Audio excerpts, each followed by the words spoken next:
I am अरुणि miss. आज मैं अपनी अगली वीडियो में आप लोगों को संधियों का परिचय देने जा रही हूँ। अब संधियाँ तथा माहेश्वर सूत्र, क्योंकि संधियों के साथ माहेश्वर सूत्र का भी संबंध है। जो संधियों को यदि हम सूत्रों के माध्यम से सीखते हैं तो वो हमारे लिए आसान हो जाती हैं, और उन सूत्रों जो संधियों के सूत्र हैं उनको समझने के लिए हमें माहेश्वर सूत्र का ज्ञान होना आवश्यक है। तो संधि, अब सबसे पहले हम ये बताना चाहते हैं कि संधि अर्थात संधि किसे कहते हैं। संधि का मतलब होता है जोड़ना। तो जब दो वर्णों के मेल को संधि कहते हैं, दो वर्ण जब आपस में मिलते हैं तो उसे संधि कहते हैं। अब वर्ण क्या है? वर्ण वो छोटी से छोटी ध्वनि जिसके और टुकड़े नहीं किए जा सकते, वो वर्ण कहलाती है। अब वर्ण भी कई तरह के हैं। वर्ण दो तरह के हैं, एक स्वर है, दूसरे व्यंजन है। और तो जब स्वर का स्वर से मेल होता है तो उसे स्वर संधि कहते हैं, स्वर का व्यंजन से होता है तो उसे व्यंजन संधि कहते हैं, और स्वर और विसर्ग के मेल से जब संधियों का निर्माण होता है तो उसे विसर्ग संधि कहते हैं। इस प्रकार से संधियों के तीन प्रकार होते हैं: स्वर संधि, व्यंजन संधि और विसर्ग संधि। स्वर संधि क्या है? जब स्वर से, अभी मैंने यही बात बताई कि स्वर से स्वर का मेल होता है तो उसे स्वर संधि कहते हैं। अच्छा, अब पहले हम आप लोगों को यहाँ पर स्वर संधियों के बारे में ही बताएंगे। तो स्वर संधियों के प्रकार, यानी स्वर संधियाँ कितने प्रकार की होती हैं। स्वर संधियाँ जो हैं कई प्रकार की हैं, 6 प्रकार की मुख्यतः, जिसमें सबसे पहले हमारी आ रही है दीर्घ संधि, उसके बाद है गुण संधि, फिर यण संधि, उसके बाद वृद्धि संधि, उसके बाद अयादि संधि और पूर्व रूप संधि। ये आपकी स्वर संधियां हैं। इनका क्रम कुछ भी हो सकता है, लेकिन सबसे पहले हमारी है दीर्घ संधि। अब जैसा हमने पहले ही आपको बताया था कि संधियों का माहेश्वर सूत्र से संबंध है, यानी संधियों को आसानी से समझने के लिए हमें माहेश्वर सूत्रों को जानना आवश्यक है। तो संधियों को आसान तरीके से समझने में संधि सूत्र बहुत सहायक होते हैं। ये माहेश्वर सूत्र, हाँ, संधि सूत्र बहुत सहायक होते हैं सूत्रों को समझने के लिए। इन संधि सूत्रों को समझने के लिए हमें माहेश्वर सूत्र का ज्ञान आवश्यक है। अब माहेश्वर सूत्र क्या है?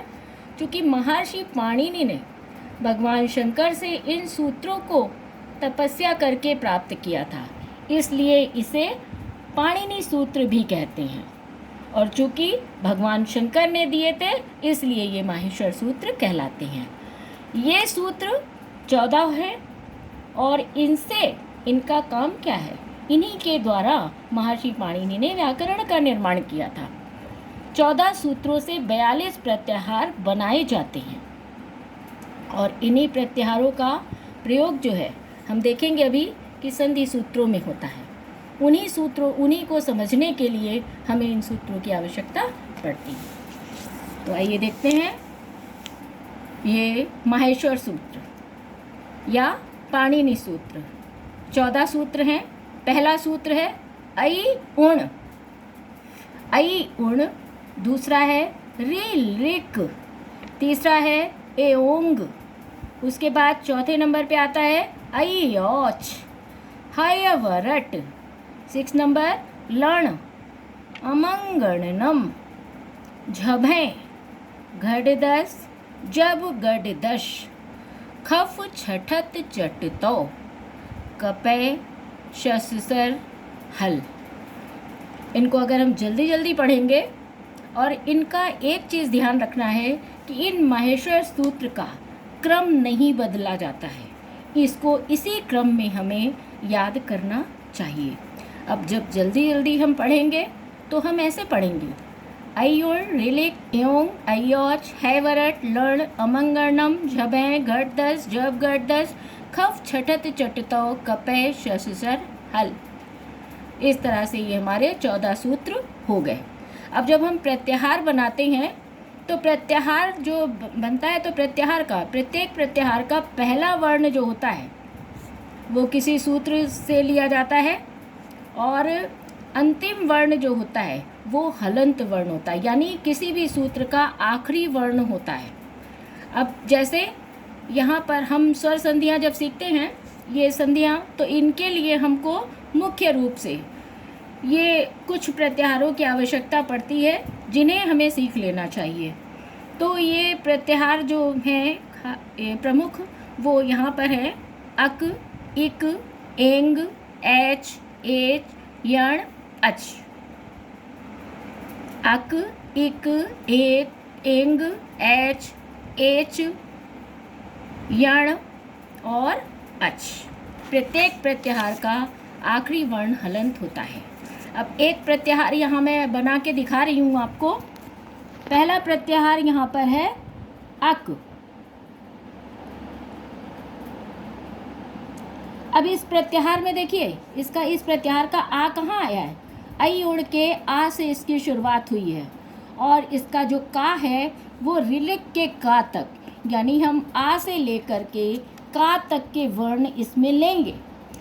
लेकिन जो हलंत वर्ण है, अंतिम वर्ण प्रत्येक सूत्र का हलंत है, उस अंतिम वर्ण को इसमें नहीं जोड़ेंगे। तो अक प्रत्याहार में इस तरह हमारे कौन से वर्ण आएंगे, ये देखिए, आ से आएंगे, तो आ है, ई है, ऊ है, और ऊ के बाद अणा चूंकि लेंगे नहीं, वो हलंत है। फिर आता है रीरी, री, और उसके बाद है लिरी। अब चूंकि का जो है ये हमारा हलंत है, इसलिए का को नहीं लेंगे और अणा को नहीं लेंगे। इस प्रकार से अक प्रत्याहार में हमारे आते हैं आ, ई, ऊ, री, लिरी, ये वर्ण। अब इसके बाद देखिए इक प्रत्याहार।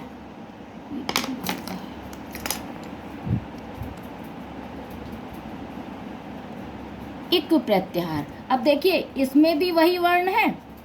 ये अक कहाँ से है, आ से है, और इक चूंकि ई से शुरू हो रहा है इसलिए इसका आ जो है वो लेफ्ट हो जाएगा। तो बाकी सारे वर्ण यही रहेंगे, लेकिन इसका आ चूंकि पहले आ रहा है इसलिए इस आ को इसमें छोड़ देंगे। तो हमारे वर्ण हो जाएंगे ई, ऊ, री और लिरी। आई होप आपको अच्छे से समझ में आया होगा। इसके आगे हम संधियों का वर्णन अब अपनी अगली वीडियो में देंगे। Thank you students. अगर आपको कुछ समझने में समस्या हो तो मुझसे आप पूछ सकते हैं। Thank you very much.